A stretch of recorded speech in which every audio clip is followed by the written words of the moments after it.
আমি বিবাহিত হয়েও তোমার দিকে হাত বাড়িয়েছি কিসের জন্য জানো? শুধু একটু ভালোবাসা পাওয়ার জন্য। আমার কোনো টাকা পয়সা, গা ভর্তি গয়না, বড় বড় রেস্টুরেন্টে খেতে যাব, দামি দামি শপিং মলে গিয়ে শপিং করব, এটার জন্য তোমাকে আমি ভালোবাসিনি।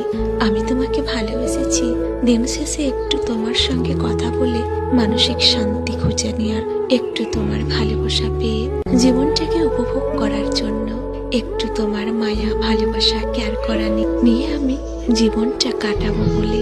বিশ্বাস করো, সংসার জীবনে যদি আমার সুখ থাকতো তবে কখনোই তোমার দিকে হাত বাড়াতাম না।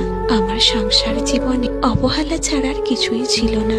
স্বামীর ভালোবাসা কাকে বলে আমি জানি না। বিশ্বাস করো, আমি স্বামীর ভালোবাসা ফেলে তোমার দিকে হাত বাড়াইনি। আমি হয়তো তোমাকে অসম্ভব ভালোবাসি, তোমার হয়তো মায়াই পড়ে গেছে। হয়তো তুমি ভাবতে পারো বিবাহিত মেয়ে হয়ে আমার মায়াই পড়েছে, মানে তার চরিত্র খারাপ। যে নারী স্বামী থাকতে দ্বিতীয় পুরুষের মায়াই পড়ে সে আবার কি করে ভালো হয়, তুমি এটাই ভাবতে পারো। তবে বিশ্বাস করো, আমি যখন তোমার মায়াই ভালোবাসায় পড়েছি তখন কোনো চরিত্র খারাপ বলে না, আমার স্বামীর ভালোবাসা ছিল না। আমার স্বামী আমাকে এতটাই অবহেলা করত যে আমি তার অবহেলাতে ক্লান্ত হয়ে তোমার অল্প ভালোবাসায় আমি গভীর মায়ায় পড়ে গেছি।